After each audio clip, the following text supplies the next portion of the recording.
G'day fellas, and welcome to another tier list. This is a tier list for the current patch. We don't know how much longer we're going to be on this patch, so I'm making this tier list because we expected the patch to be dropping on Monday. It's now, well, it's Thursday for me, and I really don't know how much longer it's going to be. So I figured we'd put this one together just because it's important to get stuff on the board, let you guys know where everything is sitting at the moment. So let's get to it. Very first civilization that's going to be sitting in S tier is the Rus civilization. Oh, that's A tier. So you guys would have seen this civilization taking over ranked at the moment. So there's a specific build order that is incredibly strong with this one. And so essentially the way it goes is you age up with the Golden Gate, and you will trade out your food for gold. You will essentially just go professional scouts, and then you've got all your food sitting underneath your town center. You don't mine a single bit of gold. You get a wooden fortress up on your wood line. And it basically means that you're untouchable. All your food's under your town center. All your wood is sitting under a wooden fortress. And there's no possible way to raid you. You hit castle age in around 9 minutes. Then from there, you fast castle. Or you've obviously fast castled. Then you pick up all the relics. You take sacred sites. And you spam horse archers and scouts. And it's incredibly strong. It's so oppressive. It beats like the majority of civilizations on almost every single map. Well, not on every single map, but you know, on most maps where it's straightforward, it is pretty much a guaranteed win. It's difficult to beat. The only thing I've really seen beat it is Mongols, which are the next civilization. We'll talk about them shortly. The other thing to note is just Rus water is also finally becoming more and more discovered. They're incredibly strong on water maps now, even more favorable than France. And so that is one thing to consider. So Mongols, also S tier, the only other civilization that can actually rival the Rus, in my opinion, on a lot of these open maps. So maps like Lipany, maps like Highview, maps like Arabia. It is the Mongols that are the only civ that's going to be able to rival that. Just because of their early aggression into fast castle, it can potentially slow down the Rus a little bit. Not a huge amount, but it does threaten them. And then once they get to castle age, they can actually outproduce them, which is part of the reason why they're so strong. Mongol strengths obviously continue to remain early aggression, mid-game pushes. They've got the ability to continue making Springalds. Springalds obviously very strong in the current meta. We're yet to have that patch in that reduces their power, but they are still incredibly good. Very good on hybrid maps as well. So one of the few civs that are S tier on hybrid maps as well. The hybrid map being both water and land. The Mongols are the reason why they're S tier is just because they've got all that early game production, and that's why they currently sit at S tier. On that, so coming in on the A tier, we've got a hot new entrance up to the A tier. It is of course the Chinese. Everybody in the house loves the Chinese. Well, at least in my house, they love the Chinese. But I don't know, it might be different in your house. So China has quickly been storming up the ladder. It's been wonderful to see, as you guys would have seen. So many games on my channel, I've been casting the Chinese. And part of the reason why they're so strong is because people, obviously, they've worked out the early game and how to defend. You've got less aggressive civs like England and France at the top now, and even though these two civs are aggressive, they are typically going for a more castle age build, and that's where China sort of comes in because they're able to survive that long, and then they can get to the Springalds, and obviously with their clockwork or their clock tower, astronomical clock tower landmark, they're actually able to hold out and defend very effectively. In addition to that, obviously they're one of the best booming civs as well because of the Song dynasty. So that is always a really important factor as well, because on those closed maps like Hill and Dale, King of the Hill, what else have we got? You know, Hill and Dale, King of the Hill. You know, those sorts of maps, they're just incredibly strong. Black Forest is another one. But anything that's like closed, they're obviously very strong. But they're even pretty strong on open maps. You know, they've got a very nice professional scouts build order, which has been doing very well. And using their Imperial Official in the early game, they can essentially just make one production building of each, and then that's the equivalent of having 3 of each. So really, really strong civilization. And yeah, great to see it moving up, people finally working out how to play it, but obviously Springald's helping it out a bit as well.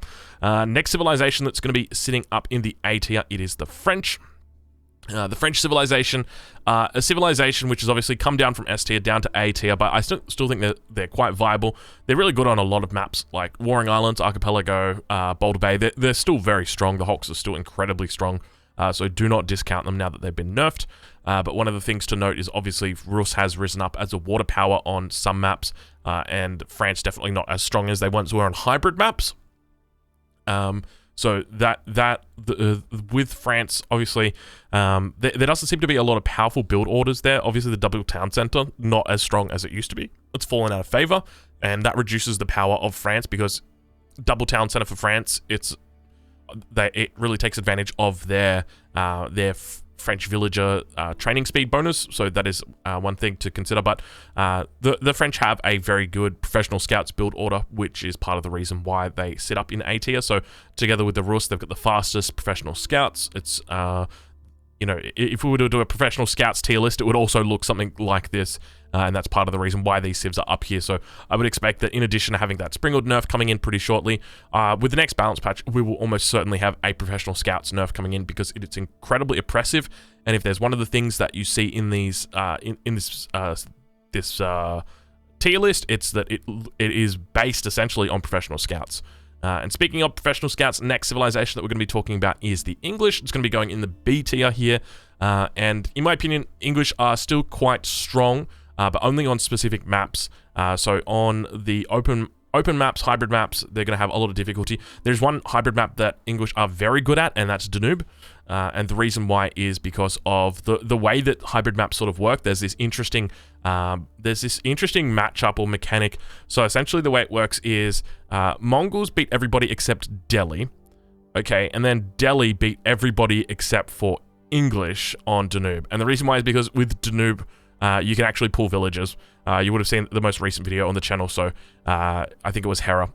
He was playing the English on Danube, and he just pulled villages, and it completely counters any sort of fishing boat aggression or any sort of dock aggression that you try and put down, because you try and put that down that dock, it's going to take you a while to get that dock up, and then by the time it gets up, the English villagers are going to have pushed in, and so they're quite strong on those sorts of maps. But other than that, their professional scouts build is quite lacking. Even though they do age up pretty quickly, they're not incentivized to go for a stable. They can make a mill early. It's not obviously cheaper like the French's. It's the research time that isn't faster like the Chinese.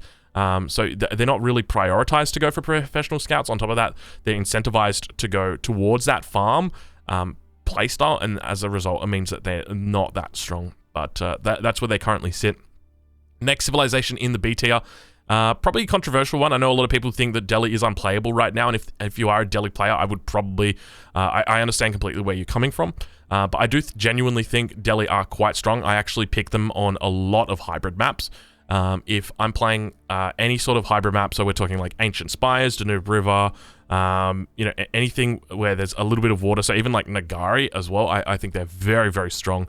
And I will just pick this civilization, and I will be very aggressive in the early game. So I'm talking about like 7-8 minute feudal age, or dark ages rather, spears, fishing boats, just really stacking on my enemy. I won a game the other day, but in 59 seconds against my enemy, because I like had fishing boats over on top of them. Actually, I think that was a different game. Was it 59 seconds? It might have been like 2 minutes or 3 minutes or something like that. But essentially, yeah, fishing boats killing villagers. Very, very strong civilization for that. Now, obviously, there's a lot of bugs with it. They've also got a very delayed professional scouts. It takes quite a lot of time to get to the professional scouts. But it's primarily because the reason why they're not sitting in C or even D tier is just because of how strong they are on those hybrid maps. We also saw in the most recent, it wasn't the Continental Clash, it was the Winner Stays On. We saw Caspar use this on French Pass, and he actually walled in Marine Lord, who was playing the Chinese, and he won the game and looked very convincing doing it. So that's one potential strategy. I guess it's a bit more of a cheese strategy, but obviously still a strong strategy. Next civilization that we're going to be talking about is the Abbasid dynasty, down in C tier. So these guys have somewhat fallen from grace. They used to be on my tier list up at probably pretty close to A tier. Back when France was really strong, they were considered a pretty effective counter to it, and they've continued falling down. There's only really one map that they're good at, maybe potentially two. So Heel and Dale is the first one, and the reason why is because they can go triple TC. The next one is that they're quite good at is also, in my opinion, Black Forest. where you can wall up and you can triple TC with a boat boom. The problem is that it's a lot slower, and I would rather just be playing Chinese if I'm going to be playing Abbasid there. So it's essentially that. So there's not a lot of good maps for them. They can't really play into it that well. Professional Scouts isn't the fastest for them. Their age up times are typically between like 407 and 430. When you add the time to get Professional Scouts in as well, you're probably talking about 540, 550, which is already, you know, well past that benchmark that the French and that the Russo setting, the Chinese as well, for Professional Scouts, and so that's why it sits down so far. But not particularly strong on water maps as well. Obviously on hybrid maps, so like Ancient Spires, they are a potential contender just because there's so many ponds, so you can drop down a whole bunch of docks. But at the same time, you know, the Delhi's just going to be, if the Delhi spots that you're in a pond, they'll just drop a dock in that pond as well, and 3 fishing boats just seals you completely. So that is one thing to consider. Obviously, you can counter that by putting down a tower, but realistically, you're going to have a lot of difficulty against it. You're going to have to be very flexible. And the last civilization, the Holy Roman Empire. So a fan favorite here as well. The Holy Roman Empire going to be sitting in the C tier. A couple of good maps for them as well. So Boulder Bay is a very good map for them. They're more of a hybrid civilization that likes to play into water. Love to go fast fast industrial, fast imperial. And there are a couple of good maps for that. So maps like King of the Hill is really strong for the Holy Roman Empire. I've also found that Mountain Pass is a pretty good map for the Holy Roman Empire as well. Yeah, they're a civilization that sort of takes things slowly. Professional Scouts is almost a mandatory thing to go for, and they don't really have a lot of things that buff up Professional Scouts or make it quicker for them, and as a result, it means that typically, because their age up is late as well, that their Professional Scouts is always going to be coming in late, so they're always going to be behind their opponent, and that's why they're always going to be out of food, so to speak, a lot sooner than what they should be. But it is very interesting that, mentioning all of these civilizations, we really do mention, the big drivers here are Springalds and Professional Scouts, and I suspect into the next patch, that is what we're going to see, Professional Scouts as the completely dominant research and technology, the civilizations that have got stronger Professional Scouts are going to rise to the top. The ones that do not are going to be falling down to the bottom, just because of how quickly the meta is now beginning to pick up again. Alright fellas, well that is the tier list. I hope you guys have enjoyed it. A little bit of a short one, but obviously we are still waiting for the patch at the moment, which is going to be providing a Springled nerf. We don't know exactly when it's going to be dropping. It could be today, it could be next week. I mean, they did say it would be this week, but we're already at Thursday at this point, and I start to scratch my head wondering where it's going to be. So this is that tier list. I hope you guys have enjoyed it, and I will catch you guys in the next one. Thank you so much for watching.